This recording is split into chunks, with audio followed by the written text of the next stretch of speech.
being seen in the drafting phase. A Lunox pickup, Uranus, and even a Boxia. But when we're looking at both compositions, who are you leaning towards most?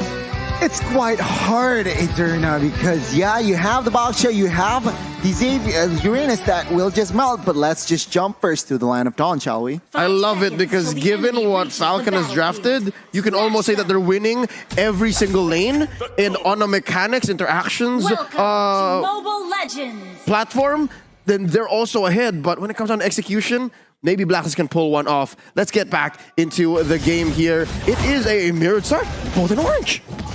Okay, so rotation-wise, Ken and Wise will not meet up the first 2 minutes. They will not have a clash, but take a look already. It's going to be 2-2 bot side.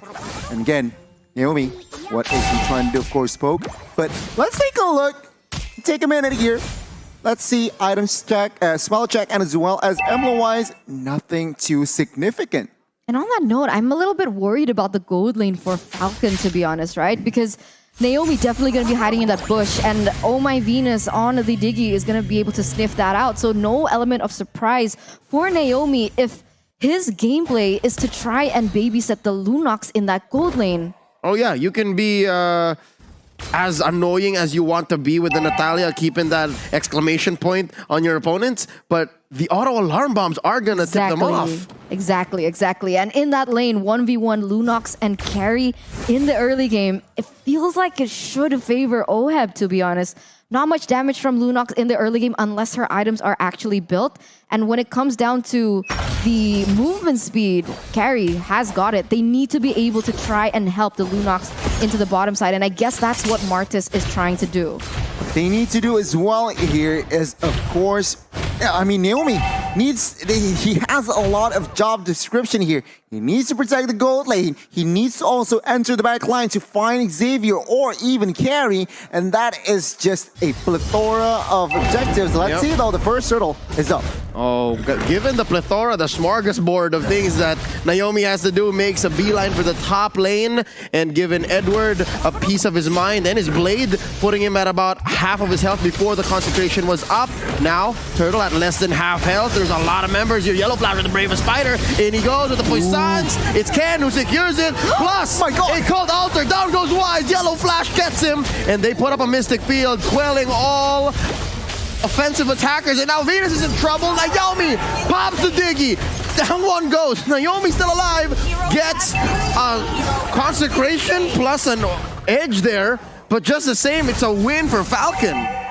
Take a look at bot side as well here. Zipex stealing a lot of damage in the 1v1s. Remember, Oheb, early game, sure, not a lot of damage in, but after 2 items, it is going to be Zipex who needs to be careful when engaging 1v1. But a very good trade in general from Falcon.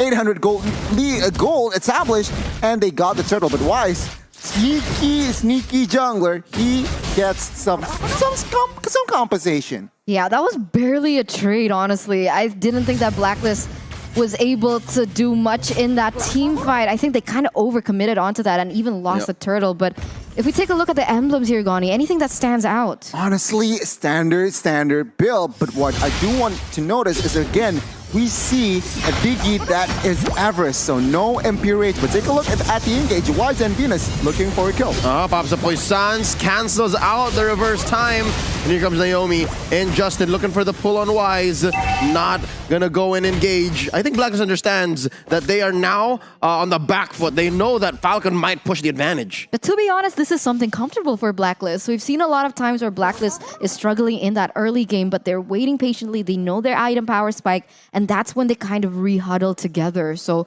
this is not yet a lose for Blacklist, especially of the gold disparity. It's only 600. Anything can turn back the tides, as both of these teams will be focusing towards this top side on the next neutral objective of that turtle. Yeah, I'd say it's manageable given the fact that Edward isn't actually losing his lane. Like, he's okay. And that's one thing that they can rely on. But, ooh, Naomi cuts him down a peg again. And it looks like they're just giving up the turtle, right? Falcon, you can take it. Our move is going to be down here. Let's see if they can capitalize. Oh, no, Zipex can read the situation. Zipex knows. Oh, they're coming in. And that's 4 members now. Reverse time on the Zipex. Doesn't get pulled in. They get the jump. And the Dawning Light misses by just an inch. He still responds. Oh, the situational awareness of Zipex. He knows he was away, but he saw some auto alarm bombs coming and still pulls that ult. Yeah, beautiful flicker out of that. That was a close one. They would have been able to get the trade that Blacklist wanted, but because of that, they denied both trades. They've denied the neutral objective from Blacklist, and they've also denied them that kill. The composure. What's on the side? Oh, decimate by Ken. And now he's going to capitalize on that. Convert into an orange lane steal. Oh, wow. Gani, you were saying? I was about to say, I mean, Zipex with the composure, but Silicon bot side. Oh no, Oheb gonna go ahead underneath his tier 1. Ken forcing the issue. They're gonna clear this wave, make a clean go at this turret. They might siege it very low. Naomi cleans house, taking down Oheb and Oh My Venus. Here comes Wise to the rescue. Haji goes down. Ken is going wild down here, and they're gonna get away with it. No punish, no clapback from Blacklist. Wow, 3-4-0 trade, 7-1 amount of kills here in the 6th minute, and it doesn't seem like Falcon want to stop. Look at Yellow Flash trying to take away the necessity that Edward has. He's trying to take away any pressure, and they're going to be able to secure an objective on towards that mid side.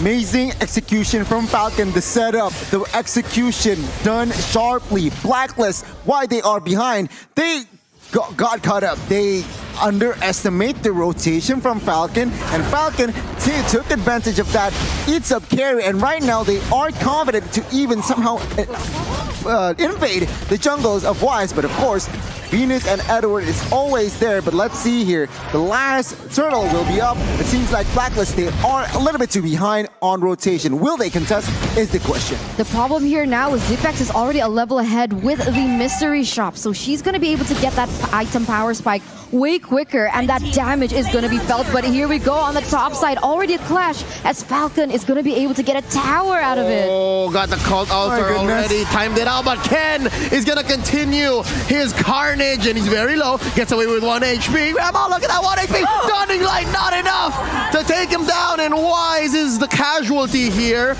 Taken down by Justin, and there's a pull. That Shadow Stampede gonna put Oheb in danger's way. Wow. And he gets a double kill. Justin Johnson is going ham. He gets a double Naomi, and that's a wipeout. Blacks International losing 5 men, and it's Yellow Flash traded off. Wow! Falcon Esports. This is the Falcon that we were waiting for since MSC. The way that they're able to just make their own tempo, push it on Blacklist of all teams, and be the dominant force. Now, with a 6,000 gold lead in the 8th minute, Gani, what are the items telling us? Check the Lunox out. Zipex, 2 items, Clog of Destiny, Lightning Truncheon, and I believe that he is on his way towards Divine Glaive. Why? He wants the penetration. He wants to penetrate Wise, and as well as Uranus. So let's see. Falcon, is this the way to go?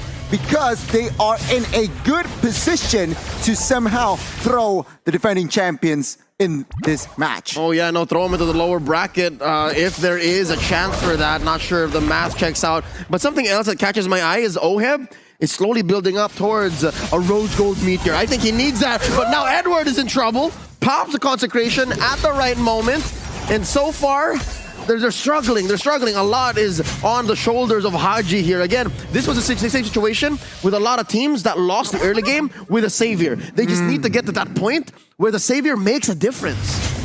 I mean, you're right. I mean, as we all know, this ultimate Dawning Light is detrimental on as a defense and as well as offense. So Blacklist, they are low-key banking, but take a look at Falcon. They do not stop, Leo, staying proactive, controlling the map, and Blacklist, they are the team that is being driven by Falcon. Oheb needs farm. Oheb needs farm. He's barely doing any damage right now. And we can see, look at that, Zipex with Holy Crystal. In addition to how much she's already shredding into the members of Blacklist, a Holy Crystal to top it off. Gonna increase that magic damage, just needs some more penetration to, like you mentioned, really get into Wise as well as Uranus. It's so clear, but doesn't that hurt? The fact that the Uranus and the Baksha were the last picks? Exactly. And then the Lunox was the answer. It's so perfect the way that Falcon orchestrated this situation. And not even to mention how Ken is having almost a perfect game as a Martis. He's taking everything away from Wise. And to add to that, remember the carry was the first pick, right? Yeah. And not considered as an asset, but take a look, 0-2-1, not a fun game. Let's see the defense by Blacklist. Oh, top lane here going to be the first target. Oh, there you go. See, this is a sign that maybe Blacklist still has some life in them, because that Mystic Field, if there was enough follow through, could have been a shutdown. Could have been a shutdown. Yeah, the damage. We're definitely feeling the damage from Haji right now. Let's see what they can do with this. They're trying to clear that mid side. Falcon already eyeing that bottom side. They want to take as much turrets as they can get here in the 10th, almost 12th, 11th minute. Eterna. Come on. Yeah, Come oh on, man. counting. I can't believe Justin Johnson as well having quite the perfect game. He just built a lightning truncheon. And to add to that, he has a 308 scoreboard, which in total is 12 total kills. He's just one shy off, so to 100 KP. Huge play here, huge game for Justin, almost a perfect game. And again, we are going to see a reset. We talked about this. They have Diggy, they have Xavier. Their high ground is strong. And of course, with that carry, they can't just melt out down Lords. So Blacklist, they still can turn this game around. Yeah, Falcon watched a lot of Blacklist games. They know that Oh My Venus likes to camp those bombs into that bush. So it's Ken who's cleaning up house. And it makes sense because, again, I think last we checked, he was building some defense items. This might be a tanky Martis, and that's exactly what's choking Blacklist International. The presence of Martis, the presence of Ken, the Burmese Python. You can see, though, that Blacklist, they're trying to prevent the lanes from freezing. You can see that they were actually kind of stalling it from coming in because they know how much OHEB needs that farm. They're relying heavily and banking on OHEB and Haji right now. And right now, Falcon, now they're forced to come a little bit closer to Blacklist. I wish I could see the equipments here for both teams, but it seems like now Falcon, they are 10 seconds away to perhaps another Lord Siege. Oh, no. Blacklist still far behind gold-wise here. They need a mistake from Falcon. Yep, I was going to say, one of the few ways that Blacks can come back possibly is if they do this. Yes, number one, stay in their base, don't cross any thresholds that you might not come back from. And Almost. So close. Oh, so close. Imam almost stole that away. The KDA machine was about an inch away from getting a Luminous Lord for Blacklist, but not today, says Ken. Not today.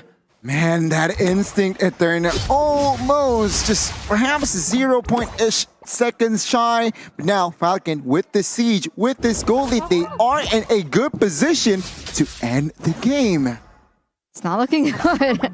9,000 already. He's trying to use that Dawning Light to clear the waves here, Leo. Oh. Might be the final stand for Blacklist. Look at that. See, 4 members of Falcon didn't even cross the threshold. But here we go. Starting off with the Mystic Field. Edward kiting and peeling for his squad. A few gets caught again in another Mystic Field. I love how Xavier has so much lower cooldown, but now, Dawning Light, forcing an early ult from Zipex. Very low members in the back line. Now Wise pops the Puissance, another Mystic Field, catches 2. Ken here, regenerating in that small bush. Top lane inhibitor already down. Mid lane, they need to protect this. We can't afford any more permanent damage, says Blacklist. And they don't eventually get that for bottom as well. Ooh, 2 towers are going to go down there. 2 inhibitor turrets at that. And that leaves Blacklist kind of up in the open here for Falcon. But that was a really good defense. And we could see that the damage from OHAB is starting to shine. Haji also, 12 minutes in, he was able to secure that lightning truncheon. And perhaps that's why the magic damage was already starting to be felt by Falcon. Gani, that was the first purple buff that Wise got in a while. Finally. And mind you, Divine Glaive has been built by Justin as well. Take a look at the player's goal here. All 5 members are from Falcon, top 5. And of course, OHEB is just behind Naomi. That speaks a lot. Yep. Oh, look at Zipex with a trademark Ruby DD play. That's his teammate. They eventually convert into a mid lane inhibitor, but they take down Edward along the way. That's 5 members of Falcon knocking down the base of Blacklist 4v5. I wonder, can they do it? Mystic Field setup. They're focusing on clearing the way. Oh, Naomi? There's a huge one up top. Naomi with 1 HP gets away. These siege minions, man, they're so chunky, but Blacklist still in this. The more long this game progresses, who is it going to favor here, Gani? Is it Blacklist with the carry to be able to go into that late game? Or can Falcon actually close this out? Because every time they go in for that engage, it doesn't seem like it's happening. And look at that final item for Oheb here. We mentioned earlier that Xavier and as well as Carry, sure, very fast clearing Lord, fast clearing heroes, but Falcon can also close out the game if and only if, because the base is just too exposed for now. So I guess they need to capitalize on that managing the waves. And now with the Lord up 15 minutes in, Blacklist, they gotta gamble it. They gotta try and steal this Lord. If not, looks like they are still confident enough. Dawning Light is up. No, just as much as that flicker in Lunok's play was Ruby DD signature. Defending this way is also Blacklist's philosophy. Just modus. Yeah, no, they've been doing this for years now. So I'm guessing there is still that savior backup plan. And so far we've seen that there are signs of life. There are really signs of life here at Terranite. Now, the mid lane is going to be where the Lord is going to be marching. Falcon. Let's see the off. Oh no, I want to see the items first, but they pull in Wise. Oh, no. He's very low, and he still survives an early puissance. Edward this time. It's Naomi on him. The execute doesn't finish him off. Naomi got to burn, and Haji shuts him down. That's quite a bit of gold in the pocket of Blacklist, but now they have a Lord, a Luminous Lord marching in. A cult altar popped in. Oheb goes down. Haji goes down. So does Wise. It's over. The Falcon has landed. I repeat, the Falcon has landed. Victory for the Burmese. Wow, what a crazy play there at the last moment where Lunox flickered in and used their ultimate, and that was it. That was it for Blacklist. Look at the passion on stage right now. Congratulations, Falcon Esports from Myanmar, as you have taken that upper bracket spot away from Blacklist. And this means that we're in a three-way tie. We'll have to see, right? Yeah, right. We have to see. We have to count 2-1, 2-1, 2-1. But man, congratulations. What a performance by Falcon. Blacklist International just flabbergasted.